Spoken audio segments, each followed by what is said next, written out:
we are proud to launch Medika Talks, an exclusive healthcare-specific knowledge-sharing and conversation platform, powered by us to facilitate a deeper understanding of the entire healthcare domain, be it challenges, opportunities, past lessons or future endeavors. Our vision with this platform is to cover most important topics regarding the industry, and then gradually zoom out to create an entire knowledge warehouse.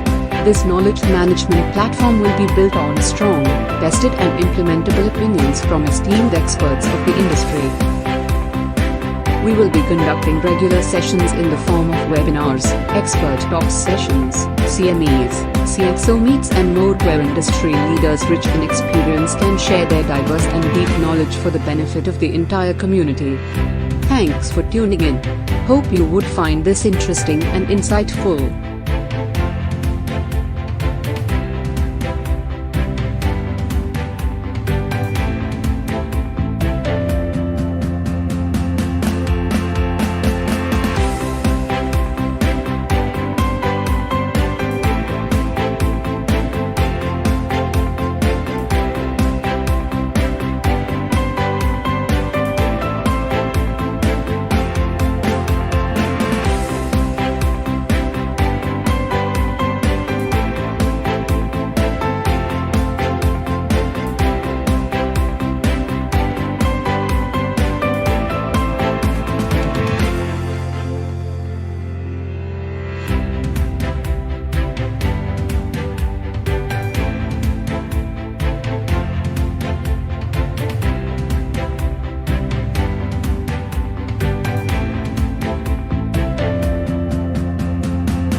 Ladies and gentlemen, the webinar starts now. Please welcome Vivek Tiwari. Good afternoon, everyone, and welcome to the second webinar of Medika Bazaar, Medika Talks. Medika Talks is an initiative to connect industry experts on certain relevant subjects which are going to impact the overall healthcare industry and also the overall nation, or maybe the global stage in terms of healthcare changes. And we engage with various industry leaders, experts, panelists here on our webinar to come forward with some conclusive discussion and also some pointers which could benefit healthcare and help healthcare industry shape up for the coming eventualities and circumstances in future.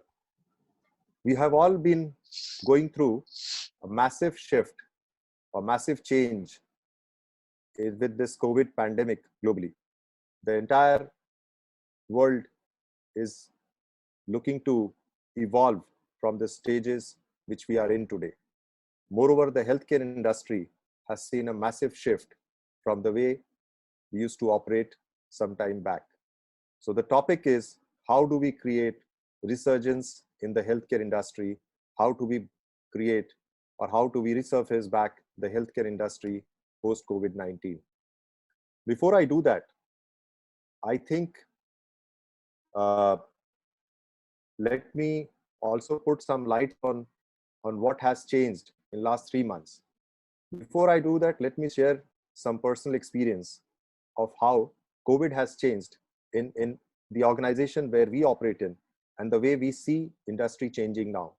So way back in January, when we got some calls frantically coming to our helpline, and we got some mails coming to us from China that we need this kind of mass delivery or PPE kits or something related to some urgency which was needed in China, we were taken surprised with what was happening.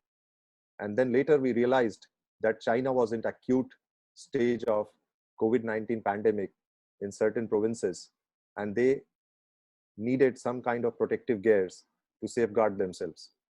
And that was the stage where we started preparing ourselves as an organization. We understood that this is not a normal time, and China was under deep stress that point in time and was asking for global supplies to come and to be shipped to China to safeguard against the pandemic. While we helped China to a certain extent, but obviously there were certain government policies, there were certain changes in the way framework was done by the government to ensure that India gets itself ready and prepared to be. Some FDA officials visited us. After that, we were given some directions on keeping ourselves ready. And that was the time when we realized we are going to head into something really bad and really scary. And the situation changed so fast, we couldn't even imagine. Now we are into this plus lockdown state. The entire economy has taken a very bad shape. We have been struggling hard to get back to the normal, and it looks highly unlikely that it is going to be possible at least for next 2 to 3 months. So now, considering healthcare industry overall, from our perspective, I would suggest 5 pointers to be looked at in my keynote, and then I would introduce the eminent panelist here on the panel, and I would hand over the baton to Mr. Anjan Bose, the moderator of the session, who would talk to the panelists to come to certain discussions, certain guidelines on how we should get back to the normal, how we should look resurgence of healthcare industry overall. So while we do that, there are 5 pointers discussion or 5 pointers agenda which I think should be critical here. The first one obviously is resolve. How do we resolve this crisis with engagement of different stakeholders, whether it is government, whether these are regulators, whether these are providers, whether these are payers. Resolving this crisis is important. And I think for any resolution, it is important to create a very strong bonding with the stakeholders. Let's look at resilience. How do we ensure that the biggest shock of our livelihood gets back to normal? When we talk of resilience, we talk about patience, we talk about perseverance, and we talk about strength as an industry to come back to normal with a much more needed effort from our side. Then return. How do we return back to normal? Returning business back on operational growth is not easy. We have seen the stress healthcare industries are going through. Healthcare industry overall is going through. The hospitals are going through. It's not easy getting back the liquidity needed. It's not easy getting back to profitability. So it's important that we create a very strong return path to back to normal, and with engagement of various industry leaders, various healthcare experts, government support, and we ensure that we are back to normal with a very strong focus. Reimagination. How do we create a reimagination curve from in the past to what we want to become in future? And how do we create the entire reimagination cycle? How do we ensure that entire industry thinks of reimagining the scenario where we are looking at a resurgence of industry and being back to normal? And obviously the last one, which is reform, where COVID-19 is fundamentally reshuffling the way industry is being operated. More and more technology is coming into the play. And what happens if COVID again reemerges? How do we reform? How do we get back to a situation which is important for all the industry stakeholders to understand? With this, I would just introduce the panel here, starting with Mr. Anjan Bose. So Mr. Anjan Bose is the founding Secretary General of NatHealth, the Healthcare Federation of India. He has been the former president of Philips Healthcare and Consumer Lifestyle, former vice president and head South Asia and India Hewlett Packard Medical Products Group. We welcome Mr. Anjan Bose as the moderator in the panel. Welcome, sir. Dr. Harsh Mahajan. He is the founder and chief radiologist of Mahajan Imaging, a chain of high-end radiology centers in New Delhi. He is the honorary radiologist to the President of India and a recipient of Padma Shri Award. He has been president of the Indian Radiology and Imaging and Indian Society of Neuroradiology. Welcome, sir. on the panel. Dr. Rajiv Singhal. He is the CEO of Evercare Group of Hospitals, a graduate and postgraduate of prestigious Armed Forces Medical College, and alumnus of IIM Ahmedabad, and a rich and varied experience of over 24 years in the healthcare industry. Before joining the corporate world, he worked in Indian Army as a general surgeon and operated on hundreds of gunshots sprinters injuries while serving in the toughest terrains of Siachen and the jungles of Northeast. Welcome to the panel, sir. Mr. Kaustubh Banerjee, he is Managing Director and Vice President of Zimmer Biomet, one of the leading medical technologies company in the world. He is heading South Asian market, skilled in business planning and strategy, disruptive innovations, redesigning revenue model, sales operations, cross-functional leadership and management. He is registered with Ministry of Corporate Affairs also. Welcome to the panel, sir. Dr. Somesh Mittal, CEO of Vikram Hospitals. With a career spanning over 20 years, Dr. Somesh has been associated with some well-known names in healthcare industry in clinical and managerial roles. He is currently heading Vikram Hospitals, one of the leading medical centers in Bangalore, as the Managing Director and Chief Executive Officer. Welcome to the panel, sir. And lastly, Dr. Prashant Rajagopalan. He is the Director for MGM Healthcare. Dr. Prashant Rajagopalan has been instrumental in putting together the clinical and management team to commission the state-of-the-art hospital. He is also the Vice Chairman of Mahatma Gandhi Medical College and Research Institute since 2014, which is ranked 23rd amongst medical institutions in India, rated by NIRF in 2018, and 7th medical college to be accredited by American Heart Institute. Welcome to the panel, sir. With this eminent panel, I'm sure we would come to a very strong views on how we come back and we strongly get back to normal post-COVID-19, and we look back healthcare industry from a very strong emerging cycle. Thank you, and I hand over to Mr. Anjan Bose to start moderating the panel.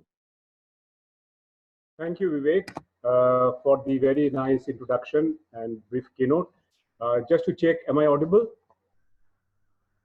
Yes, you are, sir. Yes. Okay, great.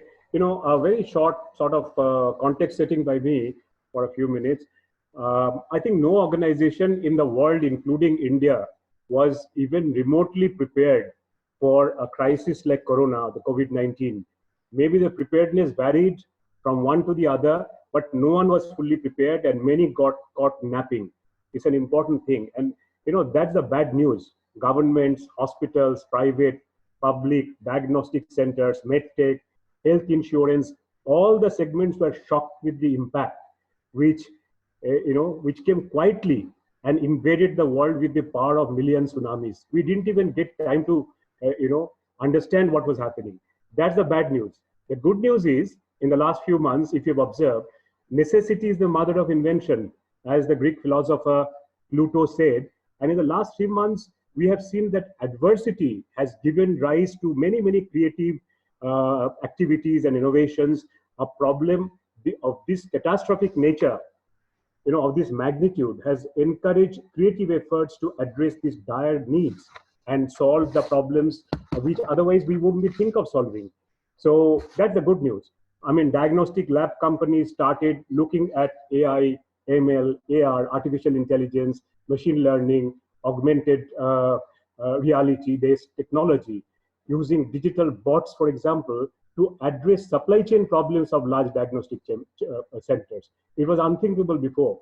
Hospitals started designing apps for remote consultation of patients by physicians, which was also not in vogue before. New standard operating procedures were made to handle many, many critical challenges, new challenges, like, for example, isolating the infected corona patients from non-corona patients. That was difficult. So new SOP. Home care companies, they started improvising and innovating their processes to actually, it was very difficult for them because there was severe restriction of movement. And so did medtech companies, who could not compromise on customer service or customer support of critical care equipment in ICU, or a much needed imaging system like CT or MRI, for example, in Dr. Mahajan Center, you cannot compromise. That has to go on. And all these were possible, let's remember, that all these were possible in spite of the famous one, word WFH, work from home. We couldn't think of it before. So almost all the staffs and leaders and managers were at home, but work was going on. That, ladies and gentlemen, is a huge and quick adaptation by organizations and individuals. So two of the most often used words during Corona crisis are new normal. We are all using it every day. The world has rightly accepted that life will not be the same as before.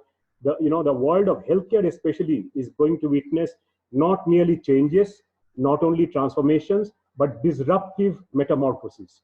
And digital technology will become an indispensable enabler and accelerator with cutting edge innovations like I mentioned artificial intelligence and all these kind of new technologies driving healthcare solutions. I also foresee in the times ahead, with all the learnings in this challenging phase, that healthcare will possibly migrate from a disease cure approach, which we have been habituated all these decades, I should say, to a more preventive and wellness approach. So these are a few of my quick observations in these few months. And to set the context of this discussion, of this conversation, I would like to mention a few quick things which I picked up as points which are floating around. One is COVID-19 pandemic has stretched healthcare infrastructure of even developed countries and is expected to cause economic recession unparalleled in the recent history. Number two, the last defense against any outbreak is a strong health system.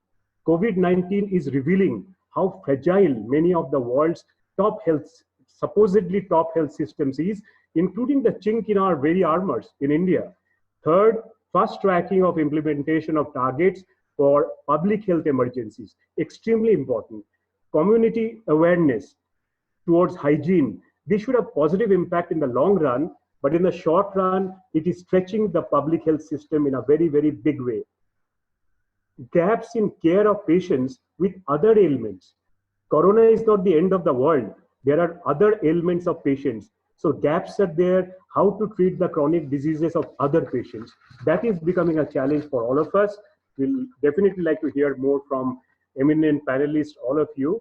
And two more points. One is the strengthening of government infrastructure and public-private partnership. We have all been talking about it for decades. There had not been scaling up in healthcare. This is perhaps the biggest opportunity for PPP to be made successful. I know Dr. Mahajan was part of a big initiative last year we did with NITI Aayog. We worked hard, but we can do more. I think the current crisis should drive us all to make PPP in healthcare a success. Lastly, internalization and realignment of pharma supply chain. Big issue. Pharma supply chain in these Corona restriction days, and Kaustav is there. So for him, make in India focus for medical technology. So these are the few brief points I wanted to mention as context setting. I'll now go straight to our eminent panelists. Warm welcome again. And I would like to ask 6 to 7 questions depending on the time permitting. So first one, I'll just toggle between all of you. So you could give quick snap answer, and then we'll deliberate on those towards the end, depending on the time available. First question is for Dr. Rajiv. Dr. Rajiv Singhal, and I'll ask the same question to Dr. Somesh Mittal also. Dr. Singhal, what do you think, how and when there will be restarting, resumption of the elective surgeries? I hear that as one of the top challenges you all are facing.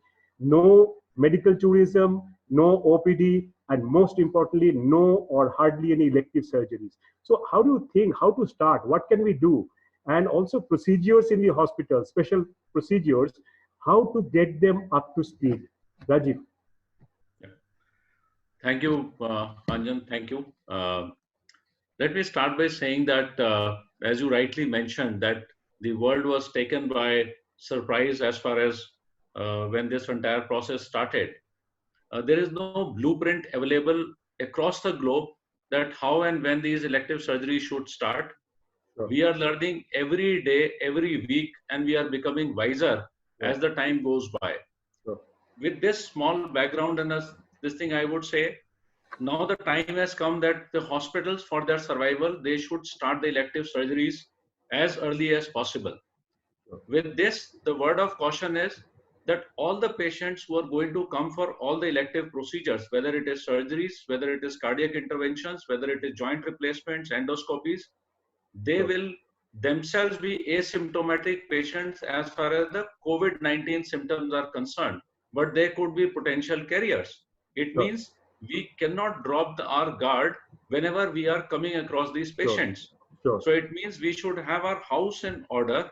We should ensure that our clinical pathways, protocols are in place. Sure. Our infection control processes are in place. There is a complete sign-off between all the clinicians. Adequate logistics of PPEs is already in place. We should not run short of when we start opening the gates for the people, because I am still saying, and I keep telling this to my team, once the lockdown is over, you will see far more number of patients, and the suspicious patients will increase. So ensure your logistics are taken care. Come out with protocols which you can implement all across.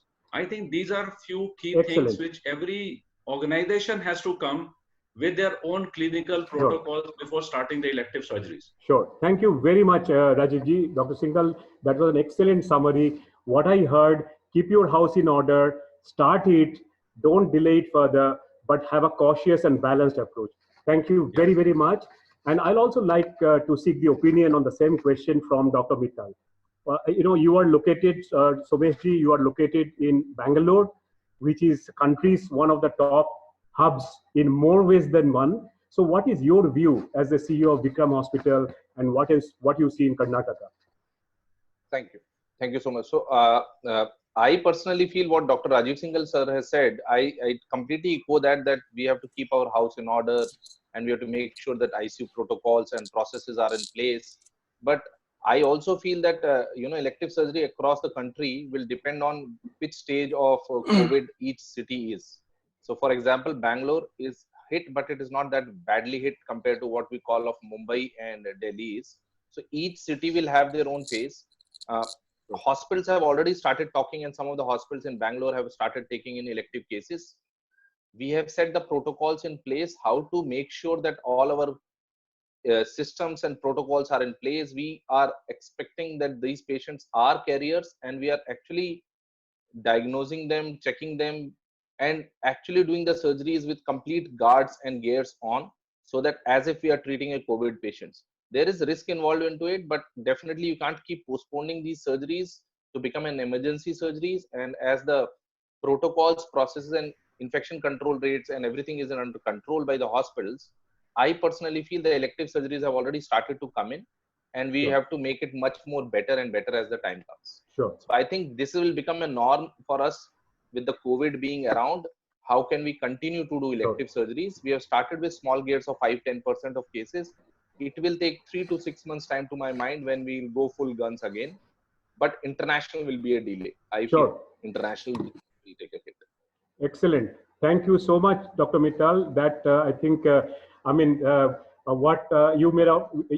got a very important point out, that there is no one size fits all. India is such a vast country. It is the size and diversity of European Union. You can't have an approach in Italy which is being followed in Finland, for example. So no one size fits all. That's a very good point. Thank you very much, both of you. I'll go to the second question. And the second question, I will start with our Dr. Harsh Mahajan, who is, if I may say, the most senior panelist here. We are very lucky and fortunate to have you here, Harsh. What should hospitals and diagnostic center do to get back the patient occupancy levels and ensure viability of operational cost and expenses? You and I have been in the field crusading about it. The difficulty is all the more now, and you are possibly in a very good position, the best position to talk about it. What should we do to sort of get back the patient occupancy to ensure viability? Thank you very much, Anjana. See, this is a multifactorial problem. If patients COVID are going to COVID hospitals and the non-COVID patients are staying at home, one, due to the lockdown, and two, due to the fear, rightfully so, that they have, that even if they don't have COVID, they may get COVID if they go to a facility. We know that this disease, at least 80% of patients are asymptomatic. In fact, some estimates say that maybe the number of asymptomatic patients in the community may be 50 to 100 times those numbers that we know who've been diagnosed with COVID. So if we were to extrapolate that, then if India has 50,000 patients, then into 50 would be 25 lakhs, maybe the actual, or even larger, we don't know. So main thing is that, as the previous two panelists have said, we need to now get out of this lockdown mentality, and towards that, for patients to actually come in, we need to reassure them that all measures are being taken, that they will get the best care, and that the hospital will not give them the COVID. There are patients who are even asking not only about COVID in other patients who may be in the hospital, but even about the healthcare providers. And so that is where I think for testing, we still have a very restrictive guideline, where actually pre-operatively, if you look at it legally, according to ICMR guidelines, you cannot test a patient pre-operatively unless he has influenza-like illness or some symptoms. You cannot test an asymptomatic patient just because he's going in for surgery. Similarly, the government brought out a very strong letter, the Ministry of Health, saying that those undergoing chemotherapy or dialysis, you cannot have their RT-PCR test for COVID done. So this is one area where we need to work very closely with the government. And I'm the Vice President of Nat Health. I'm also the co-chair of the FICCI Healthcare Committee. And we've been working very closely with ICMR, Ministry of Health, Niti Aayog, all the different organs of the government to see that newer guidelines are brought in. The last guideline modification, I think, happened about a month ago. So as far as diagnostics is concerned, we are dependent on patients going to clinics, on patients going to OPDs or needing surgeries. And those are the patients who will come in for, the radiology tests and also the pathology tests. And if I say that many small diagnostic centers are closed, and some larger ones like us, we are working at 10% capacity, I'm not exaggerating. And we are all aware that fixed costs, about 45% to 50% in diagnostics, as in a hospital, are the salaries. And then you have cost of power, rentals, EMIs. So about 80% of the costs are fixed. And you're getting 10% of revenue. So it's, it's something where you cannot actually afford. For how long will banks keep giving you more capital or loans to overcome this? So what we need to do is quickly get back into working mode, and as has already been emphasized, take all precautions. For elective surgeries, I may tell you, not only are you preventing the COVID affecting healthcare workers or other patients in the hospital, but pre-operatively, if there is asymptomatic COVID and you go ahead and do surgery, then the outlook for the patient who's undergone surgery, 44% of them landed up in ICUs and 20% of them died in a study, not a very large study, about 35, 37 odd patients out of China. So you don't want those complications to happen. So we need to actually work with the powers that be and get the guidelines into place Sure. so that we can, reduce the morbidity, mortality for these patients, Sure. as well as reassure them. And also healthcare worker testing should be liberalized, because Sure. you cannot have a healthcare worker who may have asymptomatic COVID giving it to others. And so use of mask, use of hand Sure. hygiene and all that needs to be done Sure. very, Thank very you. carefully. Thanks very much, Dr. Mahajan. I think, as usual, you made some very solid points. And most importantly, I think for many people who are in this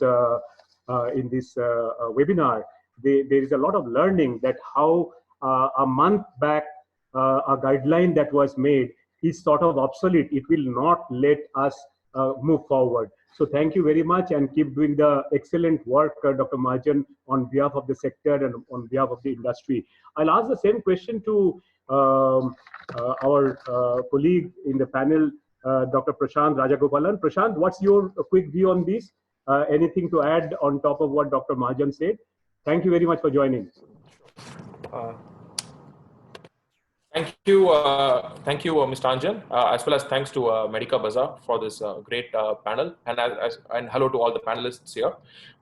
Since Dr. Mahajan sir has already covered most of the aspects, I would purely limit my my 2 cents to the hospital's perspective.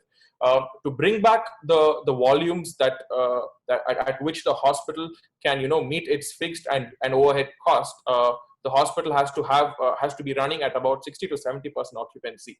Now, traditionally, if you see, large corporate hospitals have a patient mix divided into patients who come from the same city and patients who come from out of city, patients who come from out of state, and also patients who come from out of country. Now, as you can see with the travel restrictions that we have, the last that I mentioned, patients coming out of from various other countries for medical value tourism, that is something that's going to take a certain amount of time before it resumes, possibly a quarter or 2 quarters. And patients coming from out of state, coming from the north or northeast to south, would probably resume maybe in a quarter. But as some of our other panelists have said before, there is no one size fits all. It actually depends on when the restrictions are lifted in other areas. So what can hospitals do in its own capacity is possibly adapt a robust local strategy. And as Dr. Mahajan, as well as Dr. Rajiv have mentioned before, I suppose it's about communicating to our most important stakeholder, which is the public, as well as the patients at this point of time, of how we are ready and how we are prepared to be an infection-free hospital, and patients can come inside. So it's about communicating and reassurance to the public, which matters most. And also, if I may add just one more point, it also depends on the program mix that the particular hospital has. For instance, your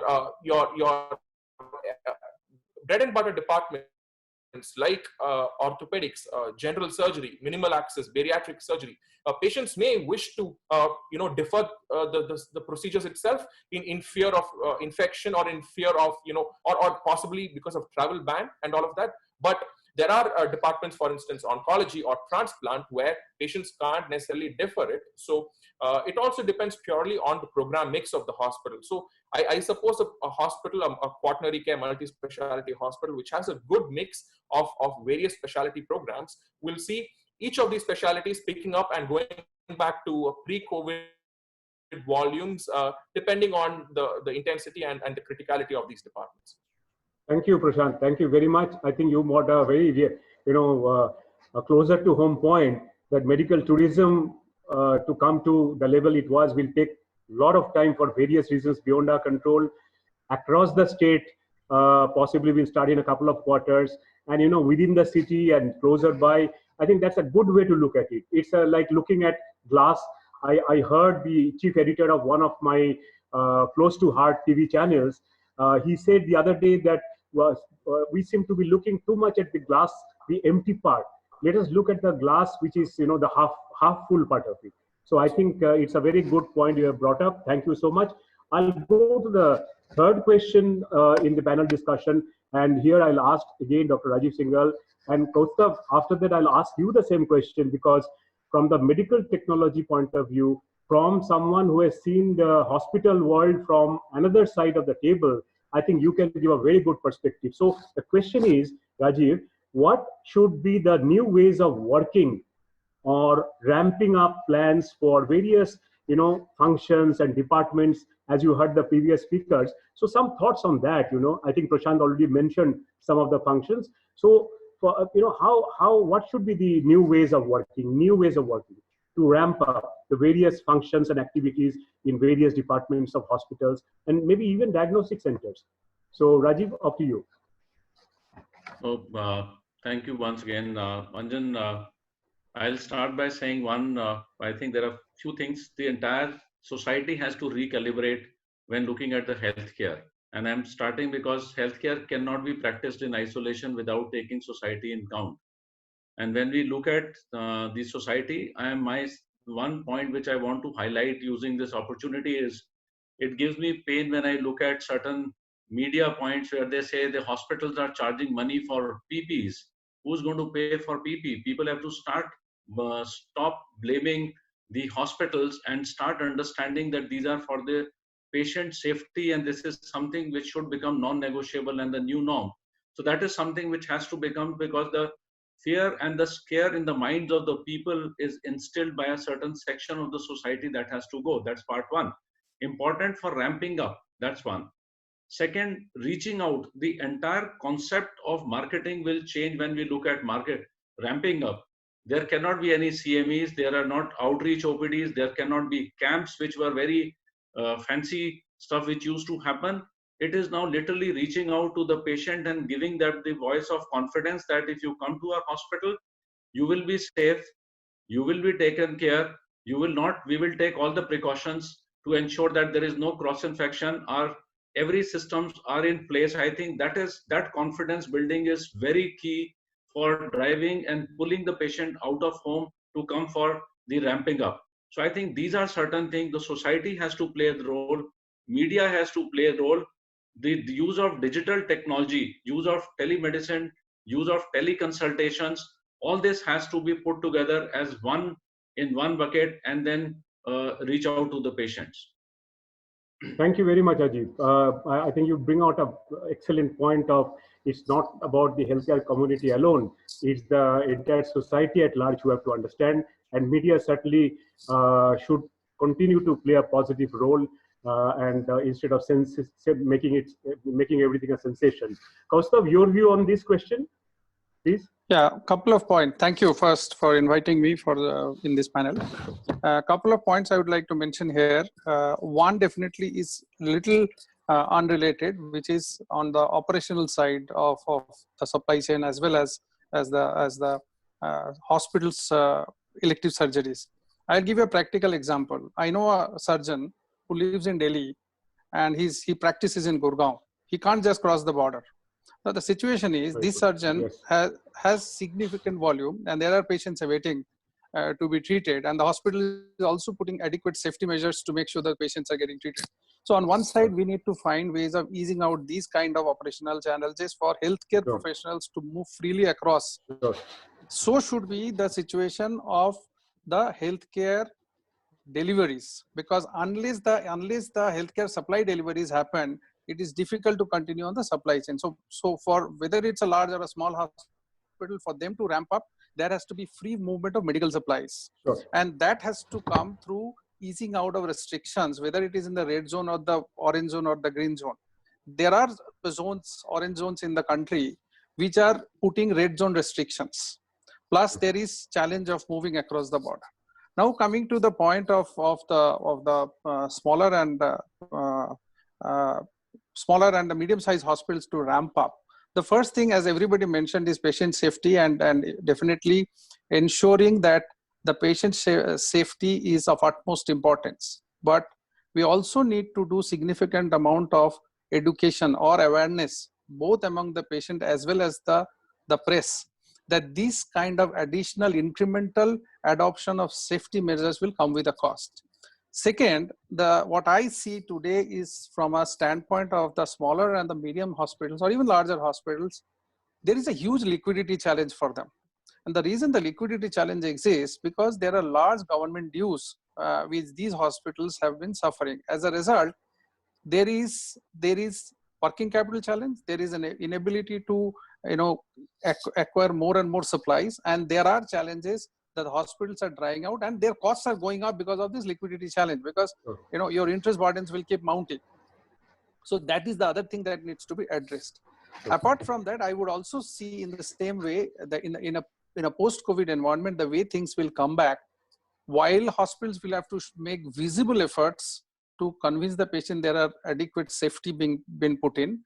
Second is there has to be a thought surrounding how to shift the point of care, whether a patient's having elective surgery need to really visit hospital 3 times before the surgery, or there can be one way that he can visit once and couple of times. There are other alternate ways of getting the data and the information of the diagnostics done, so that we minimize the visit of the patient to the hospital. And the third thing is, incremental adoption of technology. And when I say the incremental adoption of technology for the small hospitals, I can give you an example for joint replacement. If a hospital is looking at reducing the human touch and also looking at bringing in some kind of incremental technology or improve efficiency and safety, a bionic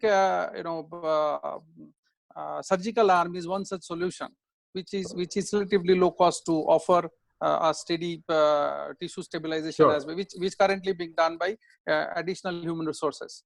Right. Fourth point is definitely in terms of, as Dr. Singhal said, that there will be no further CMEs. Maybe the CMEs will have to move into the digital world. There would be more social media interactions for patient awareness. There may be more interactions through digital mode with the physicians all across, so that there is a good amount of information flow and also a good education that goes to those referral physicians who are always getting educated by the hospitals in terms of the treatment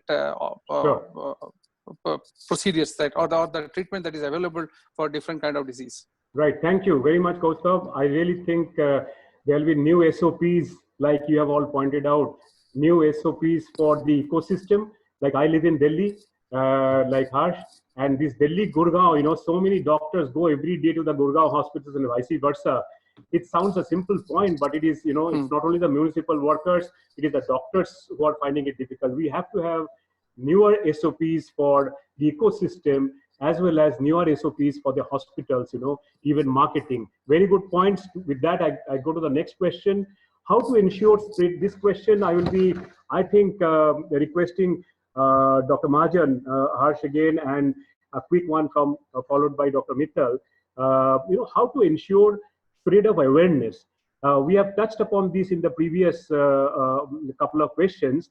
This is a little sensitive area. How to ensure spread of awareness and acceptance of positive role and positive contribution of private sector, particularly in hospitals and diagnostic. Easy question, difficult to answer. Therefore, it goes to you, Dr. Mahajan.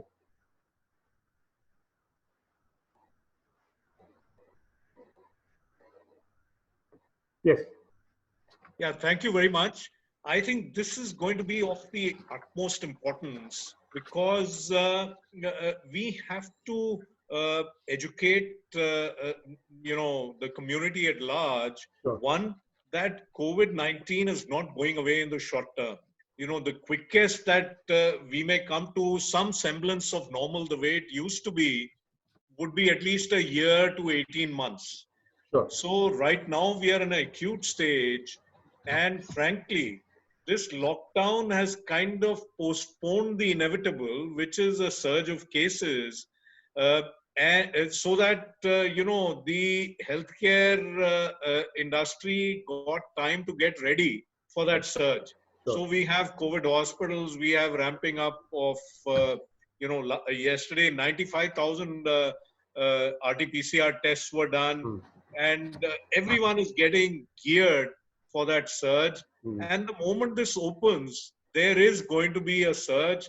And so many people are saying that in fact, yesterday I was on a television channel where the question was that you went into lockdown when it was 500 cases, and now when it's 56,000 cases, how can you open the lockdown? Right, sure. And I had to tell them that if we had not locked down, we would have been probably several lakhs of cases. Sure. So I think this fear psychosis, which has got created, which was created for a good cause, that one stay at home and follow all the precautions, now actively, not only the healthcare industry, but the media, the government, all of us have to get together to bring people out of this fear Sure, psychosis absolutely. and tell them that, this world will be a little different. Sure. But if you follow precautions, I mean, if everyone is wearing a mask, then the rate of transmission falls down by 99%. Sure. And we know that asymptomatic people have less of viral load, and their chance of infecting someone if they are wearing a mask and taking precautions is much, much lesser. Absolutely. So, the emphasis, I think, has to shift from government doing everything, whether at the center or state, or the district authorities or the panchayat doing everything, to every individual citizen following the norms and trying to contribute. Because if we are wearing a mask, we protect ourselves lesser than what we protect those around us. And if we are indisciplined, it's going to be a problem. And also, we have to reassure, at an individual level and at an industry level, at a provider's level, at a medtech level, that all precautions are being taken to see that no one gets this when they are undergoing treatment within a hospital. So it'll have to be a multi-targeted approach, and everyone will have to contribute. We created this fear psychosis so that people stay at home. Now, slowly, we will need to get them out of it. And here we need to target the government also, because, the government is dependent on votes. There are elections which will keep coming in states, and no one wants to lose it. No one wants to have a huge spike. And so it'll have to be done as a partnership, like you said, public, private, not only for,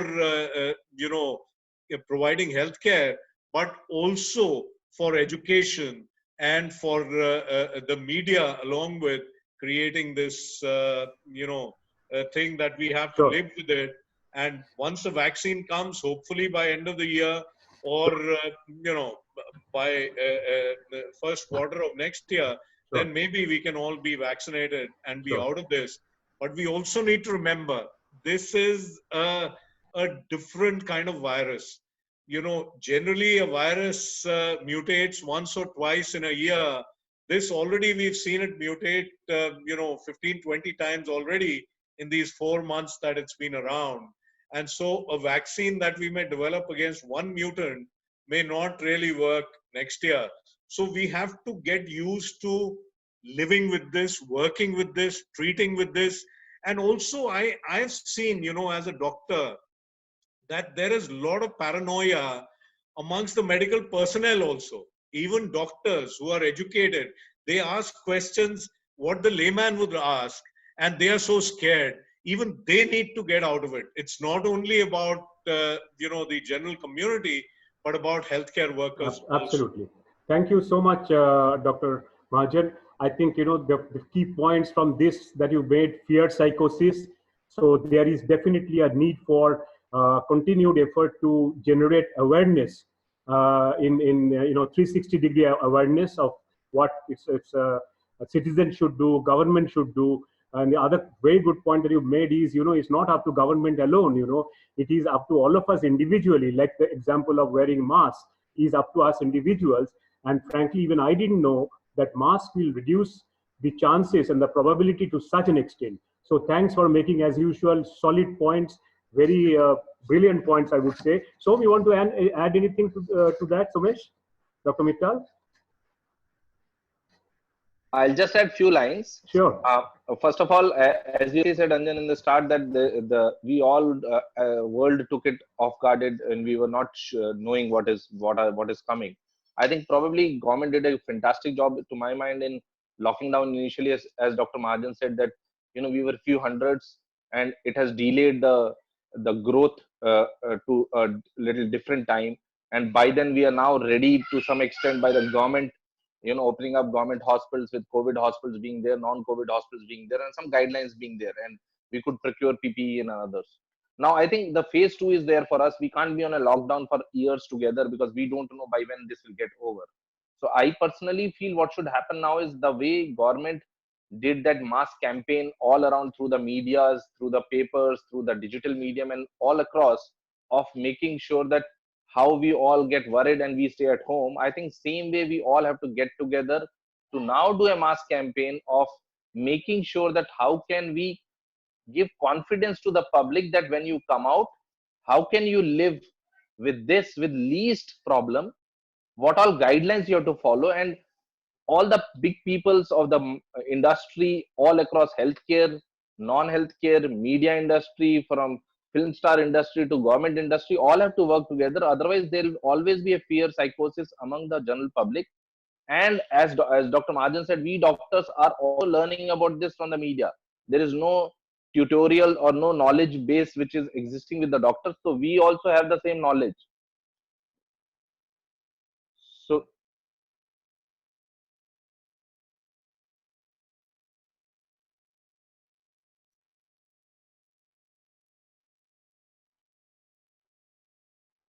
hello. Hello. Yeah, you are audible. You are audible, Hello? Dr. Mittal. Yeah. Sorry. So I was just trying to say that what we all should do is that we all have to work out towards generating an awareness among the public, and for that I think a major drive is now needed more than what we created initially. I think that will only help us to go further. That's what I can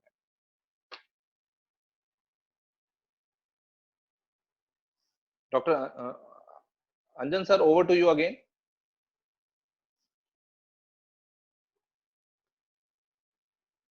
Hello.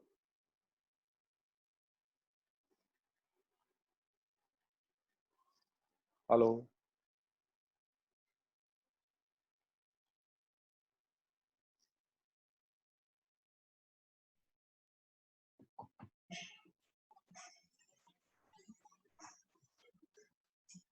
Anjan, we can't hear you. Can you unmute your line, please?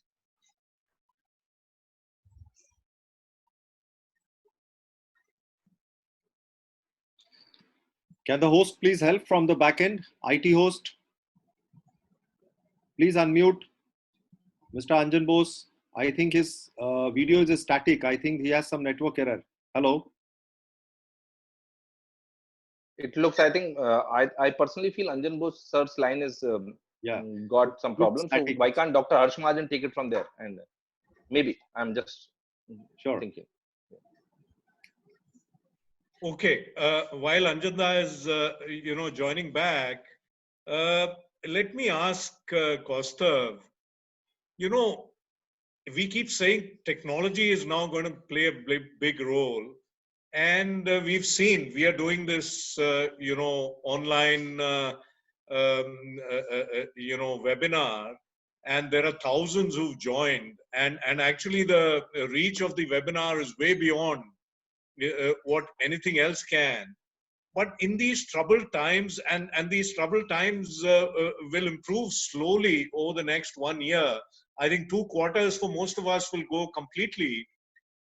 What role can technology play in improving things, maybe reducing costs, improving efficiencies? Could you take that, Costa? Yeah, sure. So there are a few things. First is, in the new normal, when we are talking about the newer way of doing things, there are 3 things that will have tremendous, focus. And one is relentless effort on efficiency and patient safety. When we talk about efficiency, we have to really look at how do we reduce cost of disease management.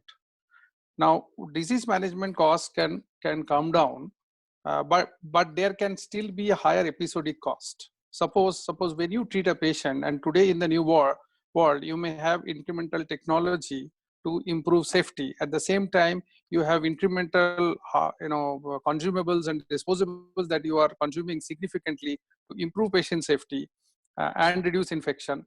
Those are costs that will go up on an episodic basis. But if you really look at from a disease management side, there will be a reduction, because the patient is less likely to be readmitted.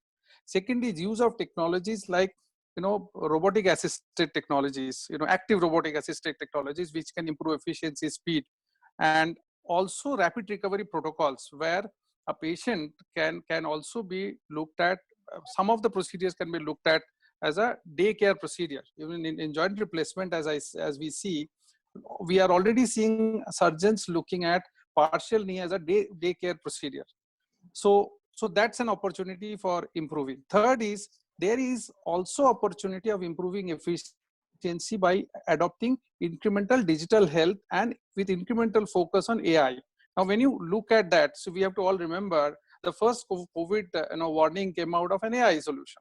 So there is a significant opportunity of hospitals' resource utilization or improving hospitals' resource utilization with adopting these kind of digital technologies. So that's where the medtech industry, whether it is people coming from the medtech IT healthcare solutions or from the hardware side, both can collectively work. And third thing is, this is the time when the provider and the healthcare supplier has to work really, really closely and also see opportunity of utilizing, which is more for the smaller hospitals and the medium hospitals, utilizing integrators and aggregators in the process rather than conventional distribution methods, because the aggregators and integrators can really help reduce the overall cost within the value chain till it reaches the hospital. So multiple ways of addressing, and definitely there will be opportunities of looking at e-sourcing of products rather than always going into conventional method of selling medical solutions to hospitals or providers. So I feel there are three things that will improve. One, incremental technology adoption when it comes to technologies like robotic assistance, because in future that's the way it will go, which will reduce procedure time. Similarly, as I mentioned about the one example for joint replacement, the use of bionic electromechanical arm to reduce the human touch as well as improve efficiency within the OR. Third is rapid recovery protocol, and also looking at what are the procedures that can be converted into daycare so that patient is feeling a little more comfortable. One more thing that we need to also recognize, and we need to look at implementing technology solution, is involving and engaging patient in the care management process from the onset of pain to back in action through some kind of connected health or patient journey app, or some solutions where patient can constantly communicate with the provider and remain informed. Because see, what is happening today to the patient is getting a lot of information from various unauthorized and unqualified sources, and that is something we need to really safeguard. Apart from that, for us to really improve technology adoption, we also need to make the payers little aware about these newer incremental technologies which can bring down significant disease management cost in the medium to long term. Thank you, Mr. Banerjee. Dr. Mahajan sir, since Anjan is not online, so I will ask the next question because I have the list of questions. Sure. So the next question is addressed to Dr. Prashant Rajagopalan, and this is what could be the new emerging normals in the healthcare ecosystem, and how do you think, Dr. Prashant, the medical fraternity or the society will actually look at this, and how will the whole ecosystem be changed to make hospitals survive in the future and also play a significant role in improving the overall healthcare infrastructure for the country?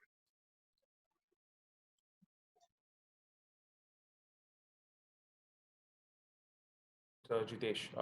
So as already elaborately discussed by Mr. Kaustav, there will be a significant role technology will be playing as we move forward, as we have seen with how telemedicine has just in the last couple of weeks started playing a significant role, and there was little clarity around how telemedicine could operate in terms of the guidelines, but now even the policymakers are forced to make guidelines around the use and legality around it. And I suppose that is going to stay and become the new normal. And as already pointed out by one of the panelists there, not just during the COVID season, but also post-COVID, patients could significantly reduce the number of times they walk into a hospital. There are so many medical conditions that could possibly be handled outside of a hospital through telemedicine, telehealth. And as we speak today, yesterday I saw an article of how Stanford has introduced patient-directed self-examination. So a patient, the only missing piece in a teleconsultation was how could you possibly conduct a physical exam. Sure, while you could do an auscultation, get other vital parameters through point of care or Bluetooth enabled devices, now patients can actually elicit, can conduct their own examination and share the results with. So in other words, basically we are also learning on the go. Every day is a learning about how technology can bridge the gap between patient and doctor, while the doctor can treat them remotely. And while we talk about technology on the patient doctor interface, I think this is a time for healthcare organizations, small, medium, or large, to also introspect how much we are using technology to improve efficiency operationally, as well as improve customer experience. For instance, as this whole episode has shown us, most large organizations have cash reserves for only a couple of weeks, and healthcare operates on very, very thin EBITDA margins. Are there ways in which we can deploy the technologies of the future? Can this be a time for us to introspect how we can be more efficient? So I believe that this is a time for us to invest in IT systems, processes, and also in technologies which will improve the overall efficiency. Yeah, back to you, Mr. Jitesh. Thank you very much, Dr. Prashant. I see Mr. Bose is back. So, Mr. Bose, do you want to take it forward? While you got disconnected, we had one or two questions to Dr. Prashant and Dr. Mahajan. And I'm now through mobile. So can you hear me now? Yes, Mr. Bose, we can hear you and we can see you. Okay. So sorry about that. I'm happy you continued with it. I think we have, one or two last questions for the colleagues here. And one of the questions, I don't know if we'd already discussed the technology part. What would be the emerging new normals in the healthcare ecosystem? And how should medical technology, Kaustav, particularly for you and for Dr. Mahajan, particularly the cutting edge digital technology like, artificial intelligence, machine learning, augmented reality, how will they play a significantly enabling and catalytic role in the way forward? Anjita, So, we just discussed this. This okay, question great. was asked by Dr. Mahajan and I responded. Okay, okay. So I think then we can use the remaining period. We have about 10 minutes more. Maybe some quick summing up by each of you. I think that would be in order. And Jitesh, if we have time for question answer, if the host can manage that, that will be good. Yes. So, so I think we can start by summing up. Maybe we can start with Dr. Rajiv Singhal. You have any concluding comments from your side? Jitesh, no, I think a few things as we continue to say that the recalibration to new normal, where the entire society, including government, because one of the key points which people spoke about was the delivery of healthcare and availability of the cash flow. The entire thing will not be possible if we do not get a good cooperation from the government in managing the businesses, especially the credit business, where the receivables cannot be stuck with the government for a longer duration of time if people have to be paid money, their salary. In fact, the least what we can do as healthcare providers is paying people's salary in time. And Jitesh, with 10,000 people in our organization, this is one thing which keeps me awake in ensuring that people get their salary in time. So I think that is one thing which we will should continue to push. Yeah, I think that's a very good point made. I think in Rajiv, you can hear me? Yeah, Anjan? absolutely clear. I think, in this din and bustle, we sometimes tend to, under pressure, forget the people part.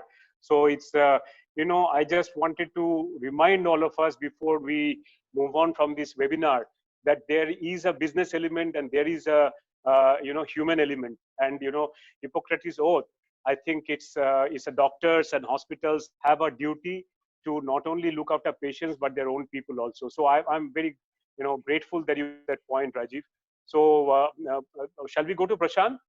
Any quick bite from you? Sure. As we have all already heard from a lot of WhatsApp forwards from Jack Ma, 2020 is about just survival, and forget whatever incremental plan that the organization had. And absolutely right. I suppose the one dictum which has always helped us is money saved is money earned. So this particular year is not a year for EBITDAs or your cash profits, but about how do we review our operational expense and how do we make sure that we are efficient and how do we tide over this difficult time. That would call for reviewing basic contracts that we have, reviewing our supply chain, our technology investment, our process efficiencies. And yes, I think great, difficult times calls for a lot of introspection. So I suppose this is a time for us as healthcare providers to recalibrate and be strong, come out stronger. Yeah, thank you. Thank you. I think technology will play a, the cutting edge digital technology, as many of you have mentioned. I'm a personal believer of that. I think AI, ML will largely help in increasing efficiencies, various segments in the healthcare sector. Thank you, Prashant. Kaustav, any quick bite from you?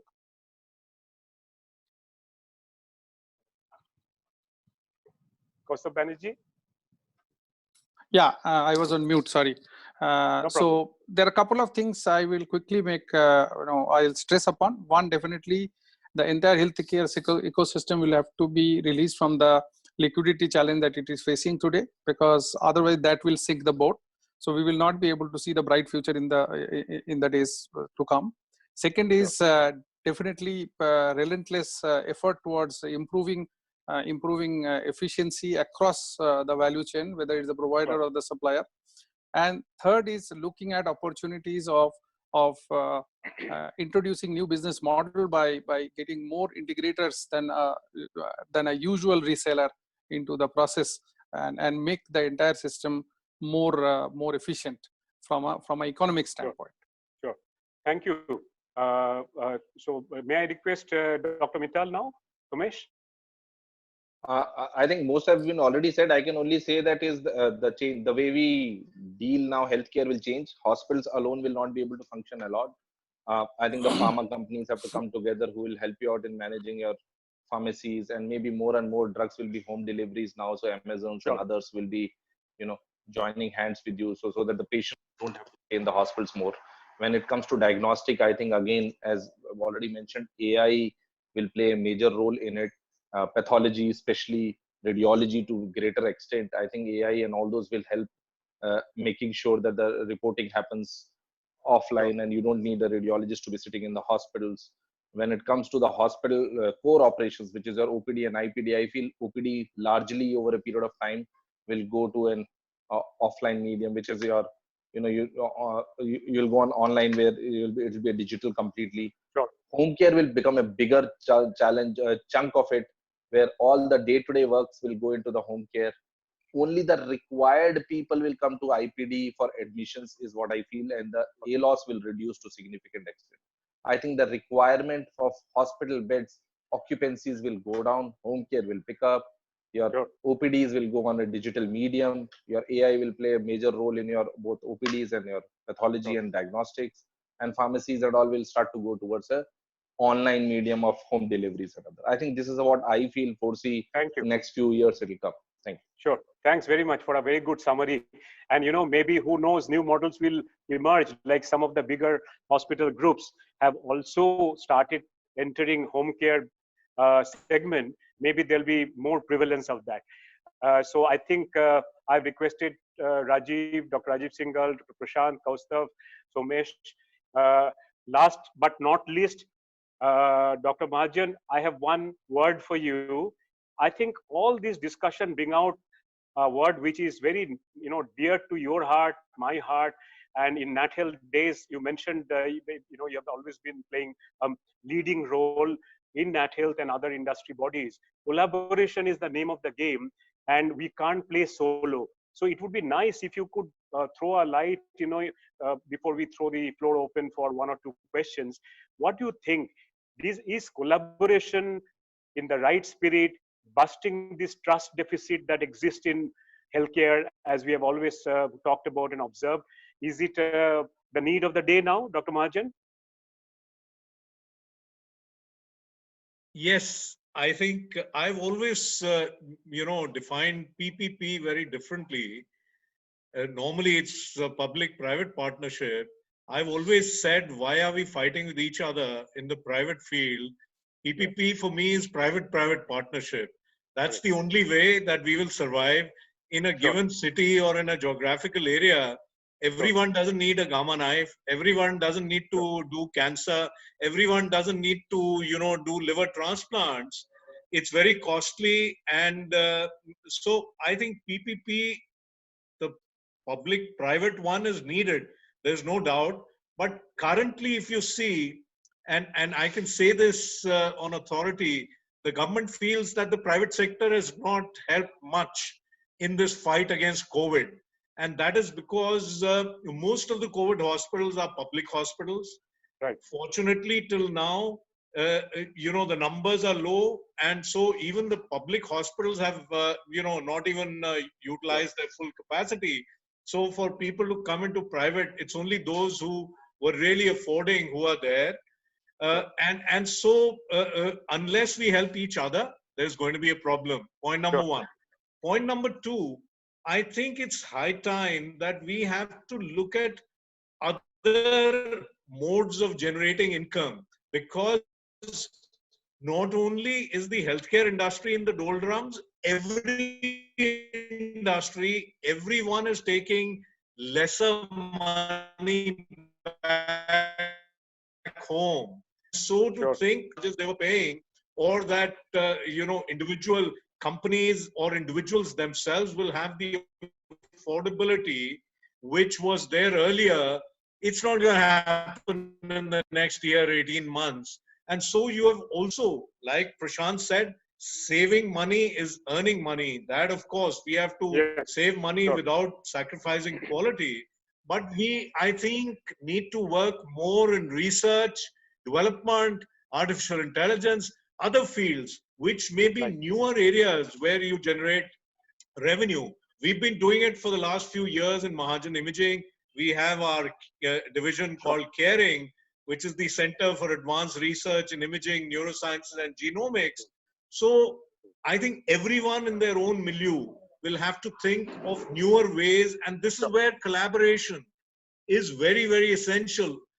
I can say, unfortunately, it is much easier for me to collaborate with Harvard Medical School or with Stanford than for me to collaborate with All India Institute, which is across the road from me, or with other large private and public institutions in our country. I think we'll have to rethink that paradigm and as we go ahead. Thank you very much, Dada. Thank you, Dr. Mahajan. I think, you made the point. I think at the, it says it all. Collaboration is the name of the game. And I think we should all work together, including the government, media, everybody. So with that, we come to the end of an outstanding and very rich discussion from the eminent panel. If there is time for a few questions, Jitesh, would you be able to handle it? No? Yes. Okay. So we are getting questions posted online, and we won't be able to take all the questions, but maybe I'll read out one or two, and Mr. Bose, you can direct I will guide them. Yes. Yeah.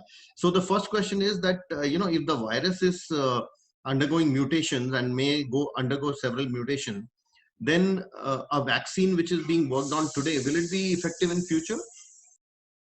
I think that's the question for any of the doctors here. Rajiv, you want to take that? Dr. Singhal or Dr. Mahajan? Yeah, I'll In fact, take it. Dr. Mahajan sir answered that. So I think over to you, Mahajan sir. Yeah. So, the vaccine, we hope, even if there was no mutation happening, how effective the vaccine will be, we will only know in the next few months. Correct. And with a virus which is mutating, you do get some cross benefit when it mutates. But if you see for influenza, every year we get a new vaccine. So this only time will tell, whether it will be effective, how effective it will be, whether it will even be effective. You heard the WHO say that all these 80, 90 attempts that are being made across the world to develop a vaccine, all of them may fail. So we will know only with time. We know still very little about the virus. I can tell you that in Caring DX, our genomics division, we are actually doing genomic profiling of this virus. We've done about 130 of these, and we are seeing that one mutation which has been found in the US is also present in some of the cases that we've done. So we will learn more and more, and that will help us in developing a better vaccine. Sure. Yeah, thank you very much. Thank you. I'd like to say it applies to any other vaccines for any other disease. We go along as we learn. So it's good to have a start at least somewhere. Thank you. Jitesh, next question. Thank you. Yeah. So this question is also for the panel, and maybe Mr. Bose for you as well. We talk about healthcare accessibility so much in India, which is a balance of cost versus patient paying out of pocket. Now, when salaries are going, maybe getting affected, costs may be going up to healthcare, delivery hospitals. So how will the accessibility of healthcare shape up in India over the next 6 months, 1 year? So I'll give a quick response and then again give it to any of the eminent fellow panelists who want to answer. To me, Dr. Mahajan may be smiling. I have bias towards technology. Always, I felt that without powerful use of technology, you cannot ensure health for all by 2000, for universal healthcare, because accessibility and affordability can be brought by the strength of technology. And today, when we have an understanding of, we repeatedly, the widely used word in this last 1 hour was artificial intelligence and stuff like that. I think we should harness that through the collaborative approach between private, like Dr. Mahajan said, government and private, and see how we can harness that to bring down the cost. Because this is going to increase efficiency, and it is going to reduce cost. Operational excellence and operational efficiency, asset management are going to be the ways to reduce the cost. So that is one quick thing from my side.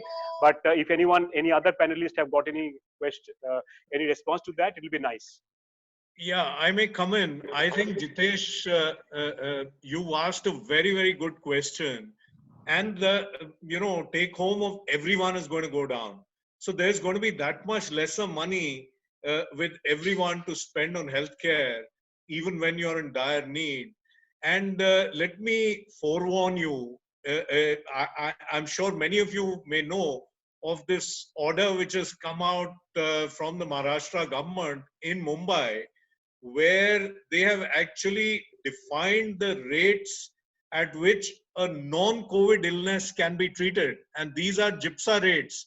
And these GIPSA rates, they say, will apply for anyone who is in a general ward or a single room or a deluxe room or a suite. So already there's this attempt. And somehow I think our industry has failed to show that we are in distress. When you see discussions on media and television where they say, aviation, tourism, even FMCG is listed there, but healthcare doesn't come in the distressed industries. And that's something we need to correct. People somehow feel because this is a healthcare problem that has come, COVID-19, all the hospitals are full and they're making money hand over fist. That's a narrative which we need to grab and to correct. And definitely we will have to cut costs, and there even our salary costs and the costs of star doctors and all that, those would need to be cut for a long, maybe forever. I don't know. So one important point, Dr. Mahajan, is that I think there has to be a lot of concerted effort to increase the awareness that to deliver quality healthcare, it costs money. And I think we have to make sustained efforts. And secondly, yeah, I think as you said, all of us have to accept that this is a new normal that is going to start. We have to make sacrifices and compromises. So I think we have to go as we learn. Thank you, Dr. Mahajan. Thank Hitesh, you. any more? Yeah, we will take two more questions. I'm conscious of time, but we will take two interesting questions. Okay, sure. One question is from I think our corporate teams and a few other people who are working in the industry who has asked this question. That post-COVID, how should people go back to their work? For example, when do they start visiting hospitals? When do they start meeting doctors if they are from healthcare industry? Or if they are in corporate industry, how do they start going to their field or market, outside their offices? What's your view on that? Yeah, are you asking me? I think this question is yeah, we can direct it to Dr. Singhal. Okay, good. So thank you for Rajiv? taking Anjan out of the spotlight. So Jitesh, I think Jitesh, the point is, I think the question itself says that when we will be out of COVID, nobody has answer. In fact, one of the panelists said that we don't know whether it is going to continue for a year or so, or it may take around 2 years. Some form of COVID strain is going to stay in the society, irrespective of when the lockdown is out. That is part one. It's important that we start thinking that we have to come out of our mindset that we have to start living normal by taking precautions, whether it is wearing mask, hand hygiene, social distancing. These are new normals of life. And unless we start coming out and adopting ourselves, we will never become normal. So I think better late than never, started from today. Very well said. That's a Thank good you. summary of this, the way ahead, Rajiv. Yeah, Better late absolutely. than never. And Jitesh, more question? Yes, the last question. I'll take this one, and I think then we can, Mr. Bose, will give it to you for conclusion. So this question is: do you now feel a shift moving from sick care to preventive care, and how it should be addressed by service providers and industry? I mean, the movement from sick care to preventive care. First of all, will it happen? And if it happens, what the service providers and industry need to do?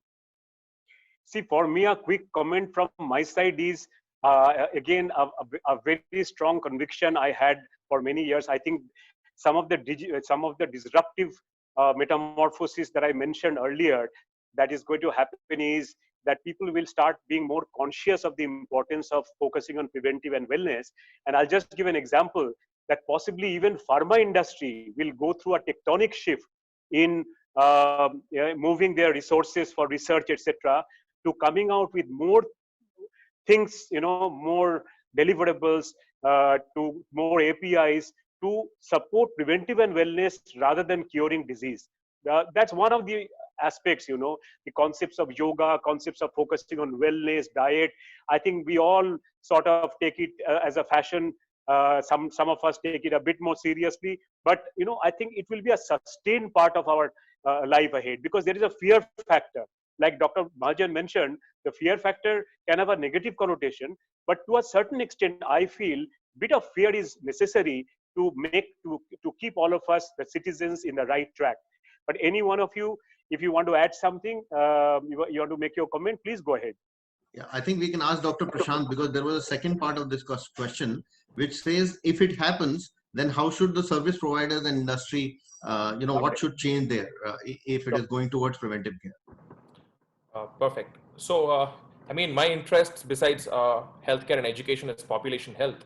So when we put together our hospital in Chennai, which is a 400-bed hospital right in the middle of the city, MGM Healthcare, we took a few fundamental assumptions. For instance, by 2030, we were of the impression that all the 400 beds will be so-called critical or ICU beds, and that the step-down beds would, or the step down care would happen outside of the hospital, which could be in transition care, or it could be at the patient's home itself. And only the sickest of patients will require hospital, and the rest of them can be treated outside of the hospital. So to that effect, all our patient rooms are fitted with suction oxygen, which can basically double up as an ICU tomorrow if we need to be. But it looks like this particular pandemic has accelerated that process, and it's going to happen at a faster pace, that patients are going to prefer treatment modalities outside of the hospital, but also care providers are going to have solutions which include home health care, transition care, and as technology is going to play a greater role and partner with healthcare, a lot of things, a lot of patient vitals parameters can be measured remotely, and we can have access to that data even without the patient having being in the hospital. And as another panelist had pointed out already, the ALOS is going to significantly reduce, sure, for the low-hanging fruits, for the general surgeries, the orthopedic surgeries. But we feel that over a period of time, the ALOS is actually going to increase in the hospitals, because you will eventually only end up with ICU kind of sick patients and not the rest of the patients who will be shifted out of the hospitals. But one thing is for sure, hospitals are not going away anywhere. There can be a big surge in platforms which connect patients to hospitals, but hospitals are always going to have to be there for performing the interventional work. But it's just that there will be a gradation, and there will be step down hospitals, if I may put it that way, which will sort of, we will have to start rethinking what is the purpose of a hospital and how do we change with times as we move forward. So Prashant, in spite of a lot of migration to click and mortar solution, the brick and mortar will not go away. Absolutely. Right. Absolutely. Thank you very much for taking the questions. We have a list of more questions, but I don't think we can take all. So Mr. Bose, I'll hand over to you now for concluding remarks. No, I think, many of us, thank you, Jitesh, and thank you, Vivek, Medica Bazaar. I think, first comment is, when companies like yours are taking lead in creating a platform of conversation like this, it is absolutely